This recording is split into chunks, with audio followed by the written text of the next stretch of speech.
No. Normally you're up earlier than this. When you're not. No, back in work tomorrow and Sunday. You get double pay on Sunday then.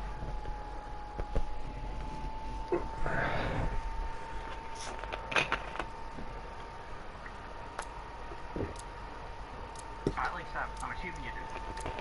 There's different campaigns. Excuse me.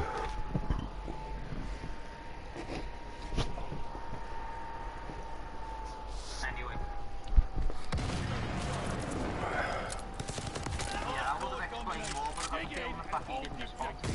He didn't like it really. They're taking bacon. What about your shit? Capturing. Yeah. My shit, I left.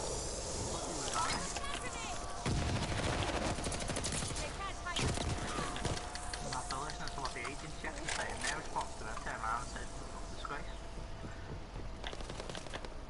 I said they basically lied. They said that they asked TCT to explain their issue with me. And I said, it's not TCT that have an issue with me. It's me, I have an issue with them. That's why I called you up and complained.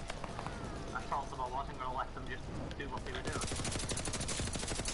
So then I explained again what happened was us being moved out to move big, all the rest of it, all the promises they made, 3 weeks being on that pay, all of it. You know, it's okay, leave it with me again, I'll look into it. So far, so good. He sent her an email saying that we did 2 full weeks of grad pay before we went over to Moonpig. I said, oh really? Ready.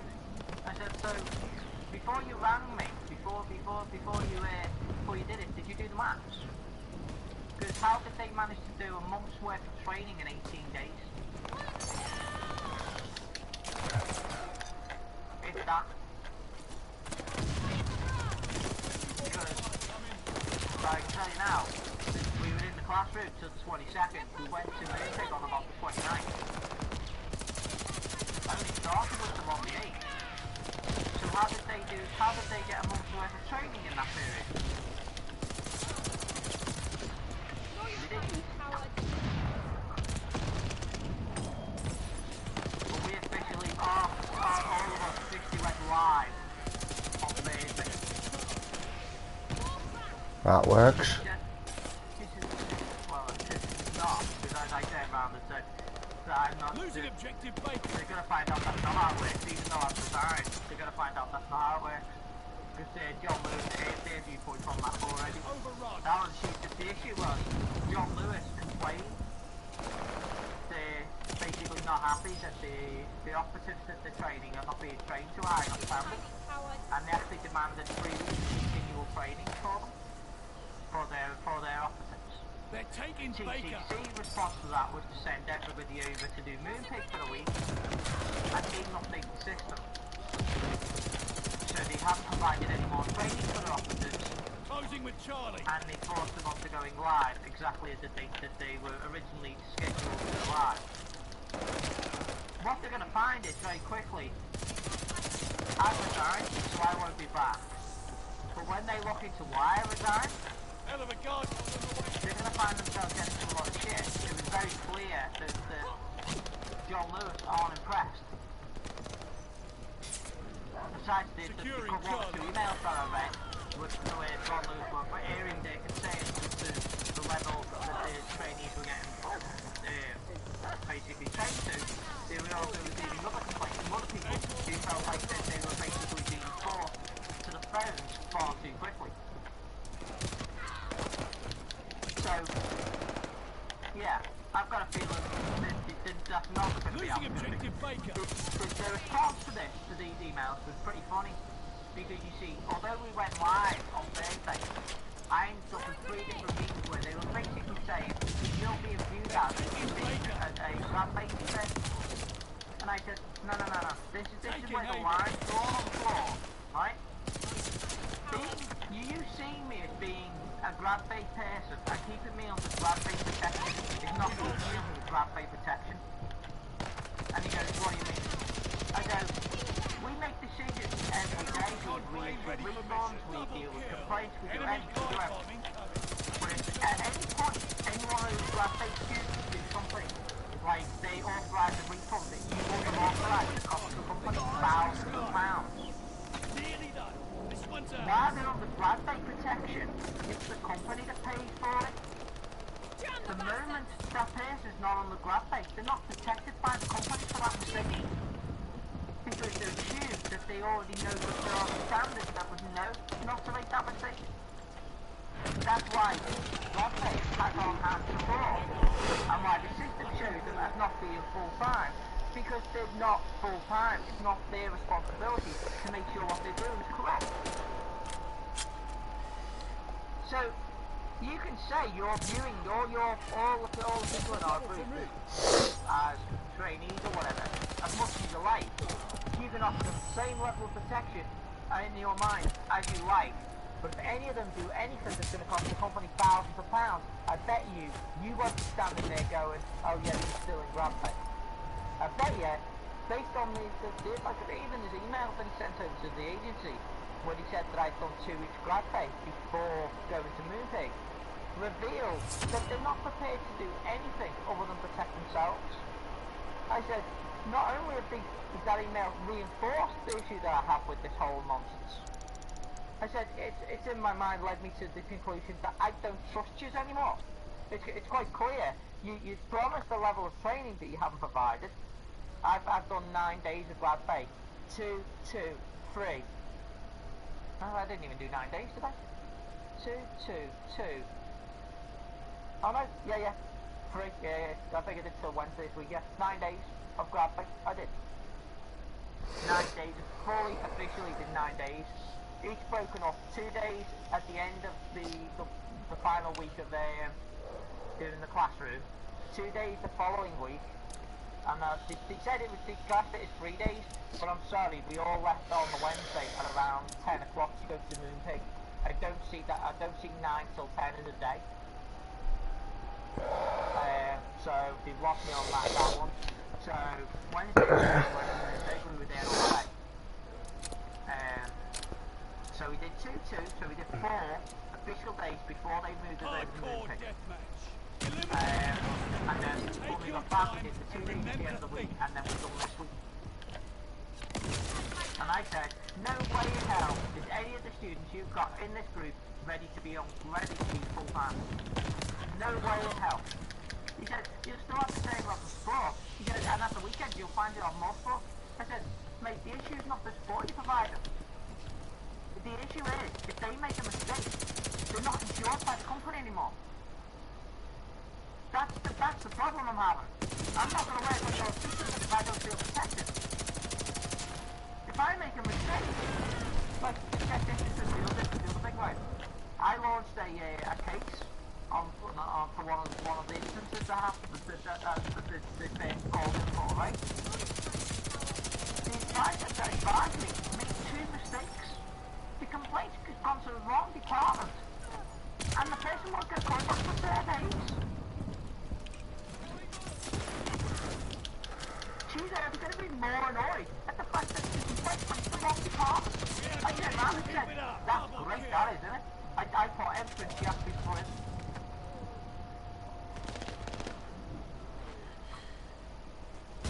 It's time, because you're probably going to be a case of she'll be calling back in before they get anywhere near trying to make that phone call. And even if she did, what patient was to wait for her to make that phone call? She's going to be like, what on earth are you talking about? Or rather, it's not going to be that. They're going to call up wondering why they've been given a case for something that's not to do with them. And they're probably going to be asking them to call back.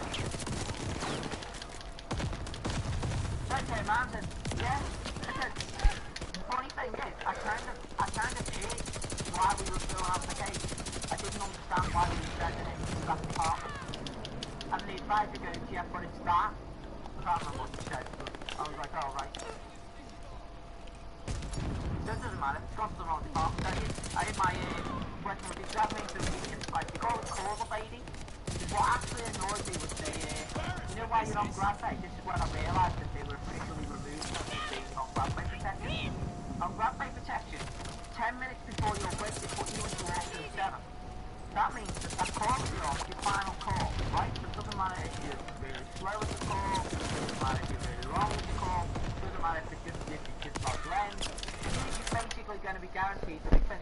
whatever you're doing before break, right? It's a buffer. It makes sure that you're comfortable. Well, this was the moment I knew for a fact that we were no longer being viewed.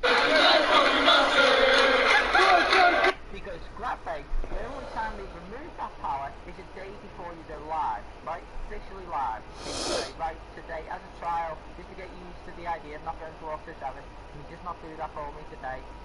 Just be aware that from tomorrow on you wouldn't be able to do it anyway. I was flirting with my random teammate, and I cannot. That makes sense, right? Got to give them at least a day or two, getting used to the idea of not being an Officer 7.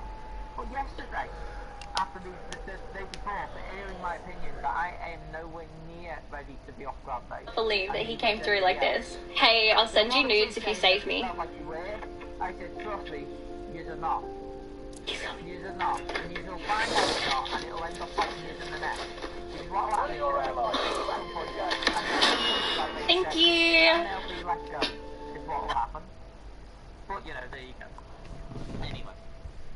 So, I got into a big debate with them. I was almost going to storm out on Tuesday. I ended up in 2 different meetings.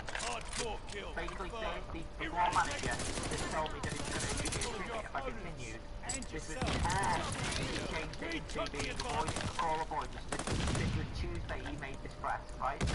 And then on Wednesday, he basically ripped his ticket up, accusing me of call avoidance. I said, it's pretty funny that, because the problem you're going to have with that is when they do their investigation with my TCC number to see how I've been doing, you'll find out I've probably done more calls than most of the other candidates. You'll also find out that I log in and log out generally at the right time as well. So I don't know how you're going to build a case for me as call avoidance.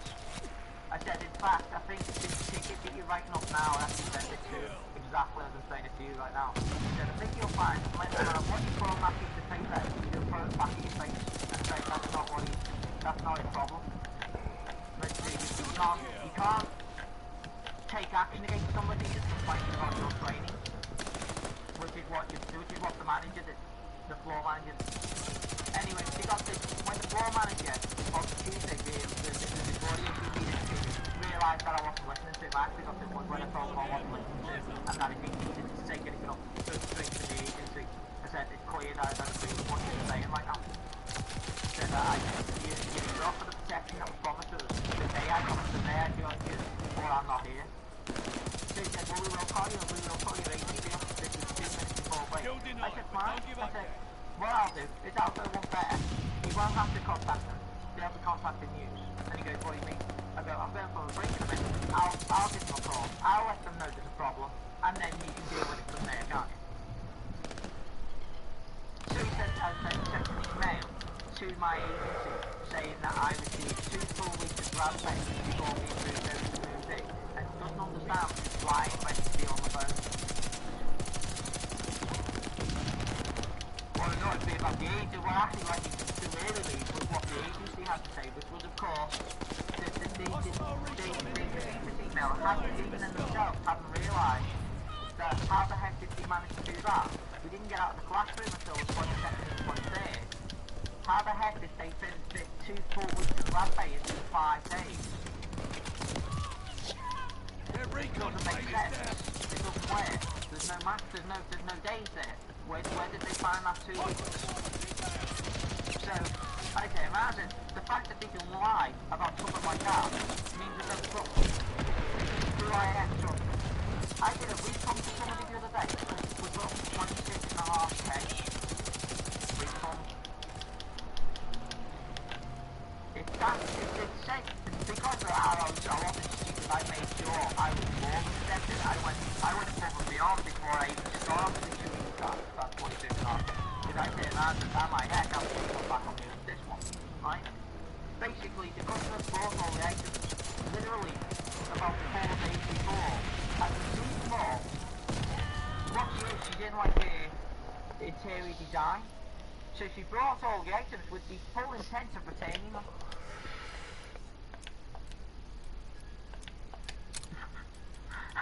There was like 40 items I needed to process. I said, I'm making sure that you're happy for me to do this beforehand, and that it doesn't have my name on the return either. I actually got one of the managers put their name in it. I said, there's no way I'm putting my name on. So the fact that a couple of people paid to do that, that's great. I said for 22 and a half, 22 and a half, I think. Even out 26, I can't remember, 22 and a half or 26. But it was a lot of money. But that, you see, that's what I'm talking about. That kind of situation. If one of those trainees authorised them 26k worth of stuff, and then after looking into it further, John Lewis decided that they wouldn't have taken them back, who do you think it's all up to?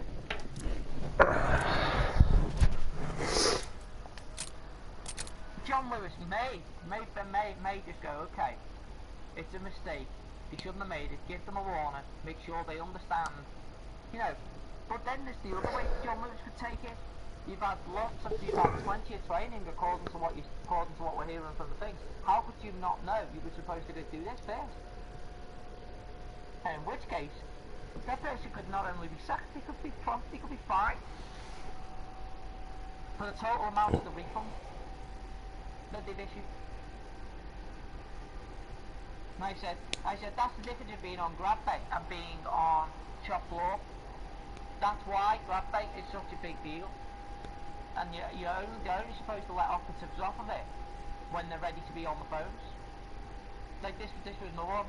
They've got workers that work from home, right? And this highlighted their issue that John Lewis having. I got a phone call. Now this was after I was handing in my notice. I was already leaving.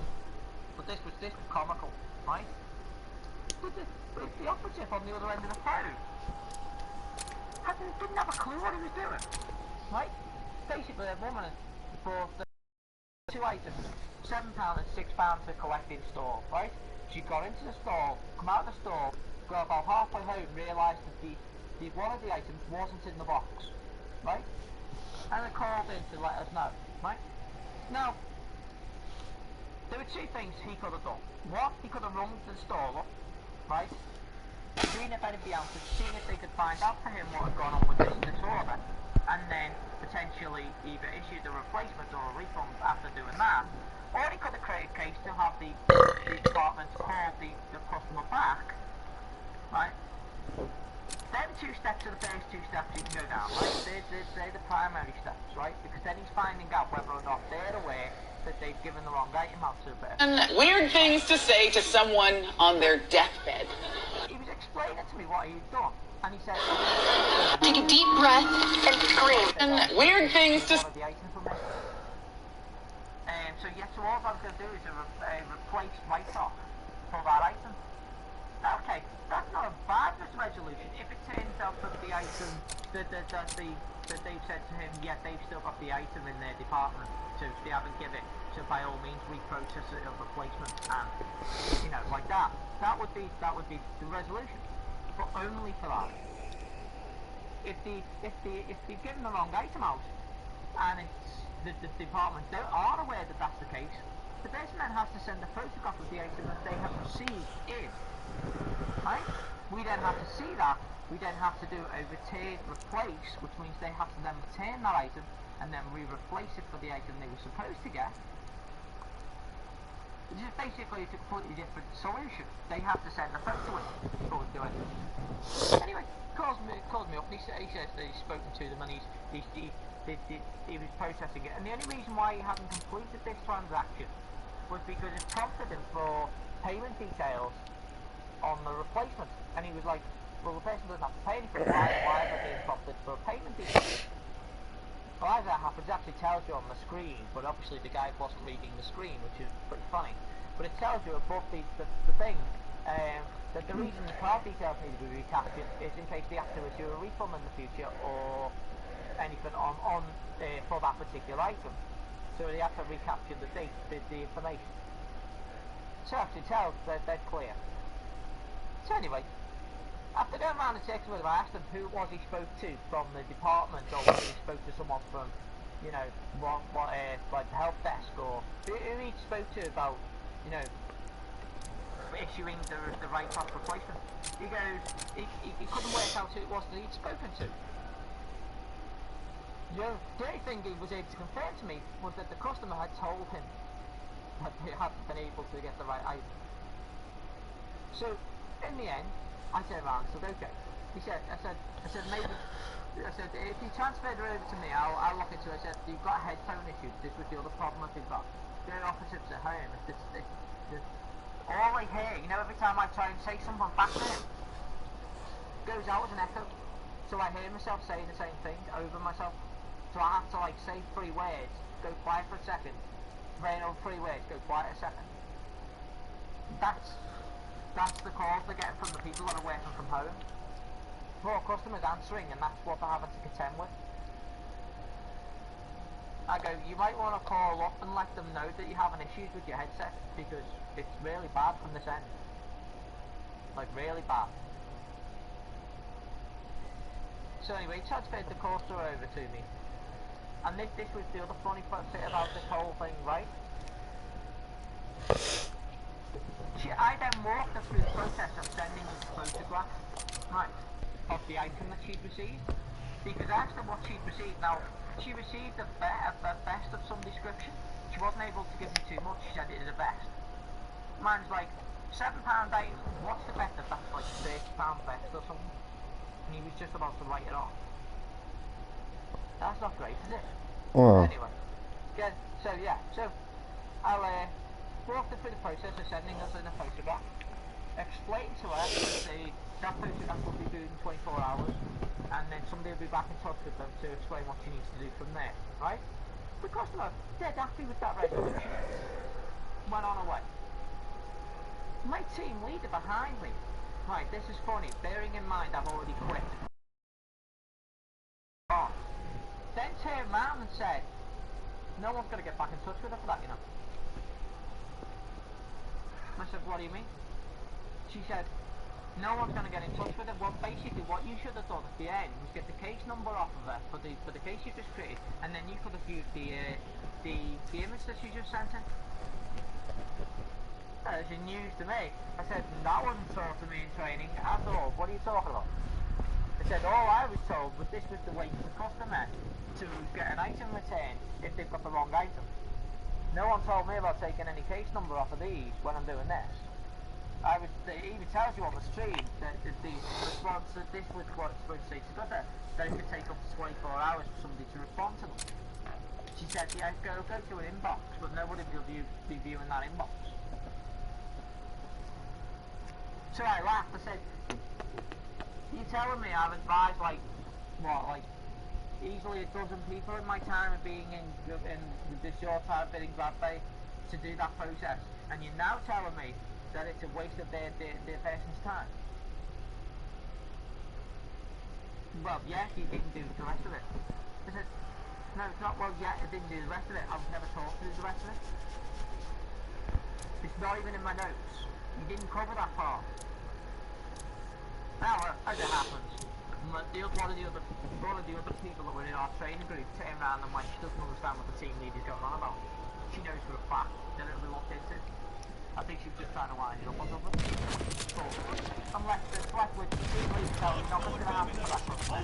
Or I'm left with my one of the others in our group saying that it will. It doesn't make sense. If the person having the call us up had gone to the website, it would have directed them to do that process. Losing objective Baker. So, in my mind, I'm still left thinking, no, surely something happens from that. Surely we haven't got a process in place on their website right now that doesn't do nothing for the customer. Isn't that just going to annoy the customer rather than help them? Controls it all. Take that round. So I was laughing. I was just like, yeah. It's this kind of thing. Like, it's only a £7 item, ironically. And ironically, the team leader kind of felt like I did too much. She kind of said when she saw the price the item, she said she was a bit off, but then it didn't then explain to her that it was the best. What happens if that's a £200 vest? I'm not saying big, but this is far more expensive vest than even I could spend for. John Willis sells things from ridiculous prices. Like I was looking through the website yesterday, guys. £180 for a camera. Okay. Yeah. So I'm not going to sit there and assume this vest that this person's got is at £30 or something. So anyway, the customer got, apparently, the customer put the lad was able to do half of what he should have done. He gave it the refund for one of the items. So the other item was like process the chip scanner to send the photo back and forth.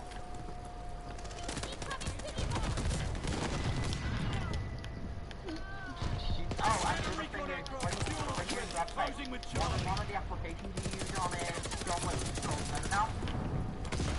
Now is helpful, because if you don't know the answer to something, you can type a question in on Now, and it'll tell you the answer and what steps you need to follow.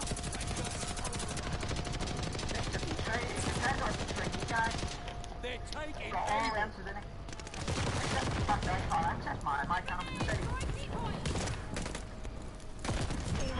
My raised it as a complaint like 5 or 6 times, even when I was in the meeting. I said, it is how not ready I am. I don't even have access to know now.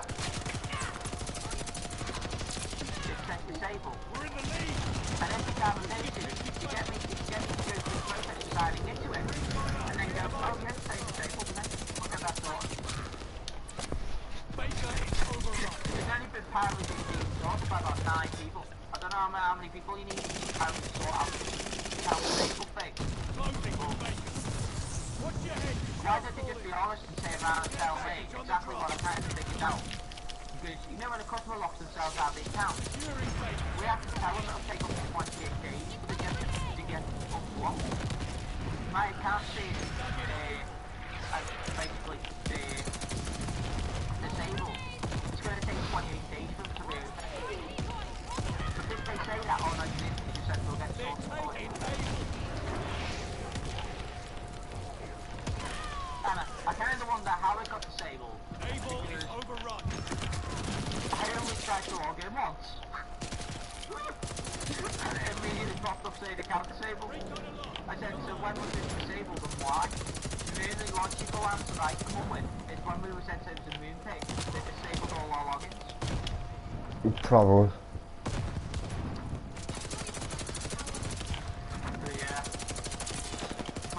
Yeah, and the call avoidance crap that they put down on that piece of paper, they've got no, I'm sorry, they've got no justification for that crap at all. I laughed at him when he said call evading. I said, how many instances happen here where you put down the call evading? He said, well, you're arguing on your own stuff. I said, no, you're arguing about the law of the instances that was before.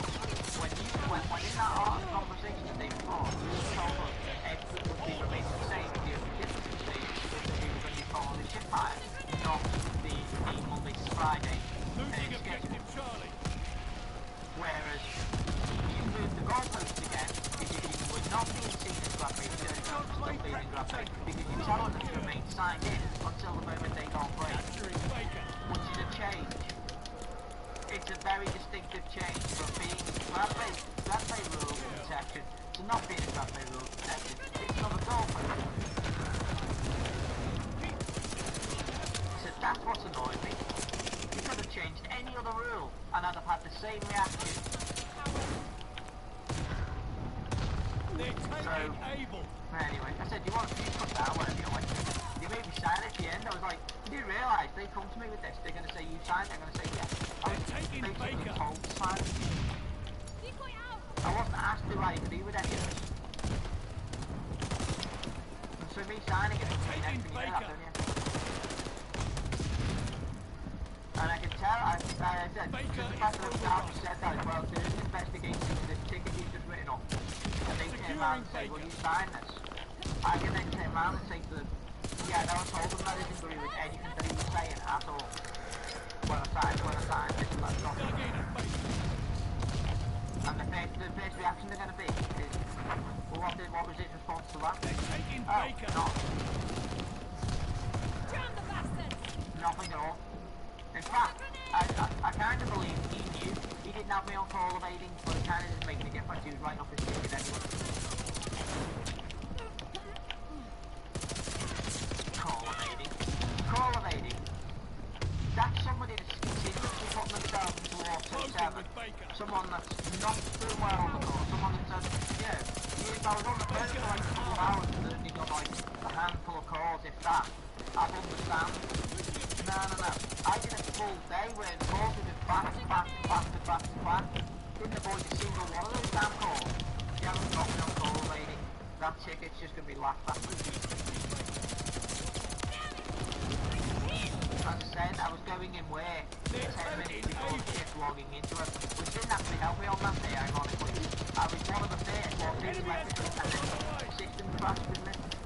When I say crashed, I don't mean like it logged me out. I mean, everything froze on the screen. Couldn't move the mouse, couldn't do nothing, the whole screen just went. Securing Charlie. I had to call over the team leader, because I was like, I'm not having a say it, so I just logged out or something. Team leader pressed a load of buttons. Eventually, the CH the logout screen goes to log back in for me. Right, so I logged back in. It then pulled up the same screen that I had on before. Moved the mouse up, it moved. So she said, okay, you're all sorted. Turn around to a play. It then put me back up out and logged me dead straight back out. So it turned around, it has. It's not alright. So she turned back and she goes, what did you do? I go, I moved the mouse. So it's not alright. It put me now, it's now logged me back out again. So she goes, log back in again. So I log back in again, and what do you know, waiting for it? Same login that was on before. And then end up shutting down the entire PC and booting it back up. The joys.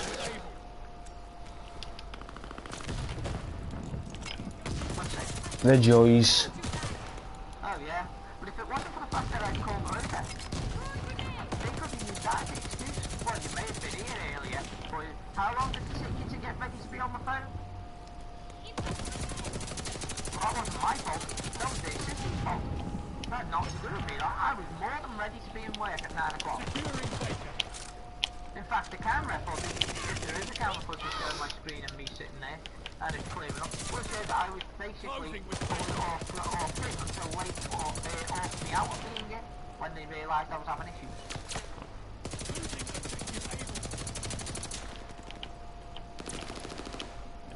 So yeah. Taking Baker.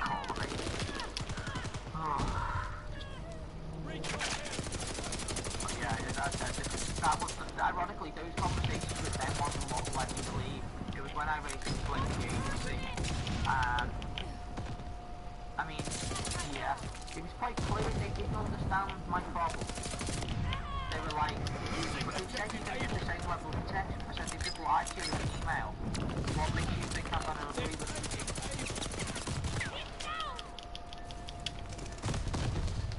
You don't need to hand in your residency to the other thing you said. I said to her, I was going to take my laptop out in my residency. And I was like, she goes, why do you have to do that? You don't have to do that.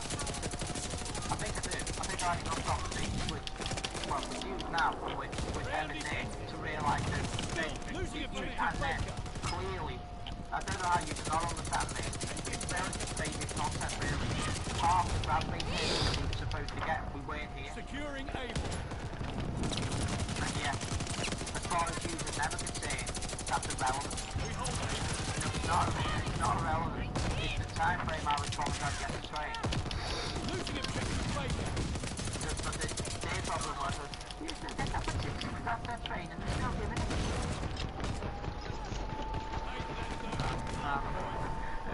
Unless I'm insured, protected by the company, I'm not doing football for them. It's simple as that. As soon as if I had done the full 3 weeks and I wasn't ready, and they were like, well, we can give you some more support, but by now you're supposed to be ready, I'd have understood their thing, because I'd have been like, yeah, you should like have enough of these equipment by now to understand the process. But that isn't what I thought at all. That's nowhere near what we thought. I'd probably feel better if I'd have done the 9 days in a row. If I'd done the full week and then 4 days, I'd have probably been like, you know, yeah, because some of that information I've got from some of those calls would have still stuck. But when I come back off Moonpig, I've got to be honest, I sat in front of that computer for about 3 minutes, trying to remember the website I needed to go to get into everything.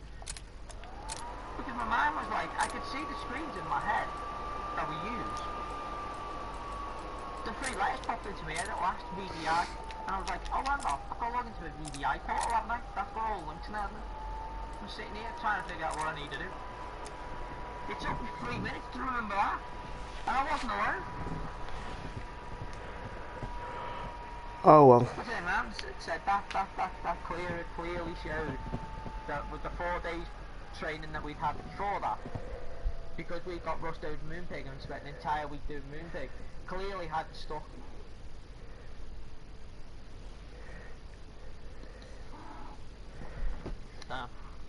And the irony is, on the review, I think I was one of the best. They did oh, okay. I kind of got lucky on the first. You know when they do the core quality checks? Mm-hmm. Oh, I got so jammy with my core quality check for the first one. Got a phone call come through, right. This was that, right, the person next to me had a horrible 20-minute call. Say to take a deep breath and scream. Scream, Edgar, now!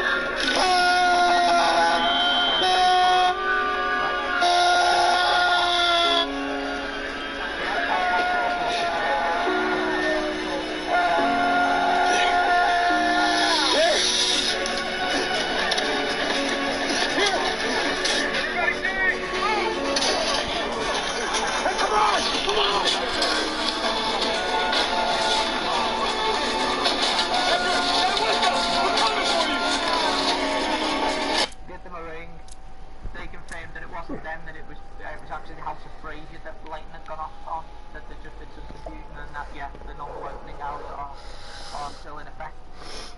I said, thanks for that, went back over to the customer, went, yeah, it's just called through, they're saying that it's the House of Fraser's lights that have gone out, and that their normal opening hours are still on, and the customer goes, oh yes, that's right, sorry about that. I said, no, that's no problem, any issues you have, by all means feel free to call us up, we're always here to help.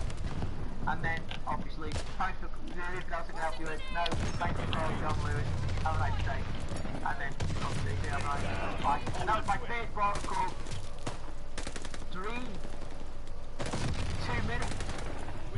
Done. Pass. Okay, yesterday's one didn't go quite as smoothly, but I did get the pass on the second one. Basically, I was halfway through dealing with it, and then he bit my I wanted to just put the data to me, I think, to make sure, just basically explain that there was another route. I couldn't take it because the route I was taking was okay. So I was like looking at him and I had my hand on the phone and I pushed the drop call button. Yeah, so I hung up on the customer. So I half failed the first one, but he said, when he was doing like he did like a little mini like conversation review after that one, and he said up until that point everything was okay. He said wasn't the only route you could have taken where he explained another route I could have done. He said but what you were doing wasn't got the answer that you wanted. He went for all these things come with practice. He went your introduction was sound, you were patient, you listened to what you have to say, your responses were knowledgeable, you had an angle to get the resolution that you wanted. He went, up until the moment you hung up, he said everything was great. He said just what we'll do is we're doing a one because I can't really finish it at that point, because if I finish it at that point I'm going to put the drop the call if you start doing it well as reported. He goes, everything else is fine. So he quickly wrote his little note through there, and then he goes, go on, get on to the next one. So jump back on, get on to the next one, do the next one fine, the next one was querying the return, called returns and refunds. Ironically, the date that the customer had down, she returned the item, was slightly off. They confirmed it actually even on our system was slightly off. I think it was like 2 days out on our system. And he said it is still in process, but she'll have it within the next 2 days. So I said, oh right, so I went back onto the phone call with the customer, explained to her that the system showing the wrong date, that they're on their side, the confirmation of the results were processed onto the and the date was expected by and the customer was okay with that, do that. And again, the only thing I don't normally do on the phone call is the thanks for calling John Lewis, oh sorry, is there anything else I can help you with? And then the thanks for calling John Lewis, have a nice day. I don't normally do that when I'm working on my own. Normally, because normally while I'm dealing with this, I'll normally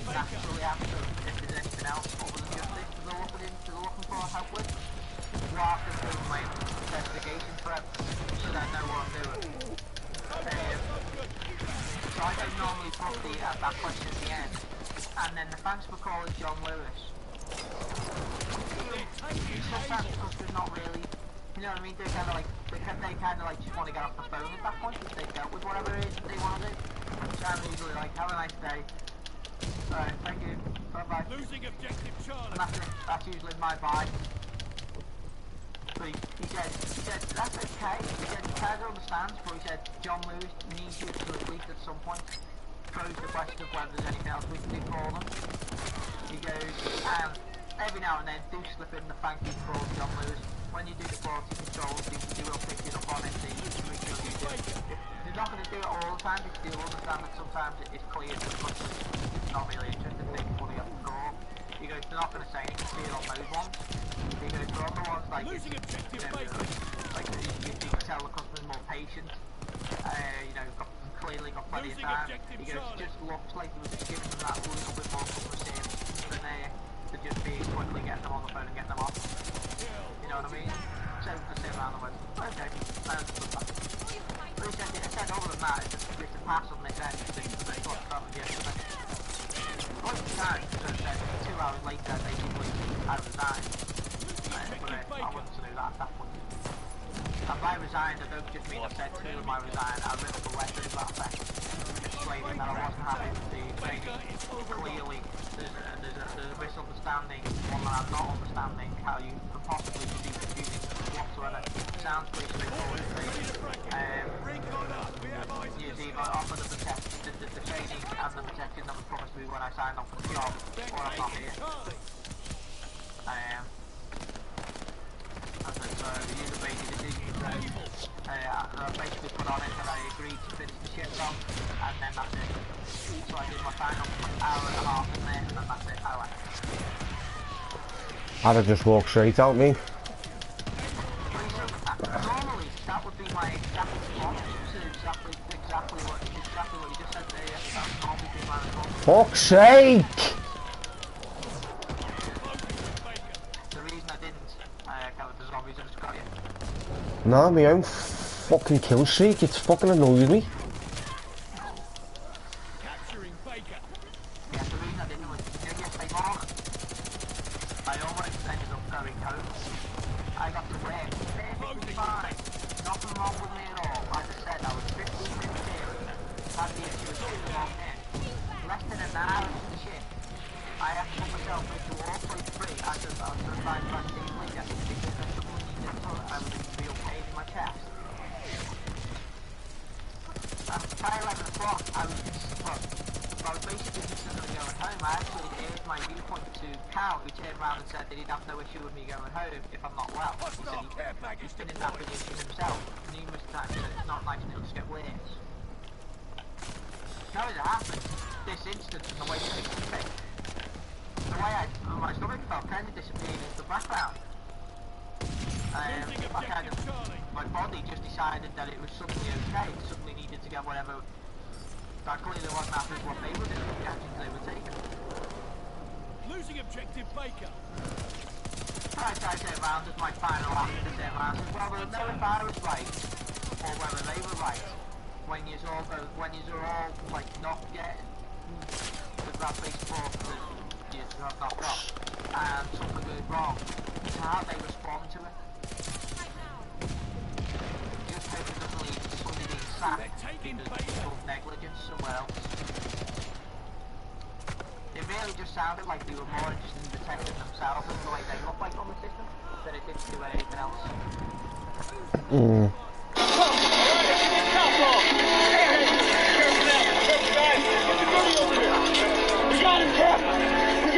Dispatch, we've located and extracted the victim beginning medical assessment.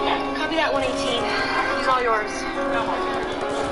We've got a pulse. Roll him on his side. I'll clear his airway. Found the bullet wound.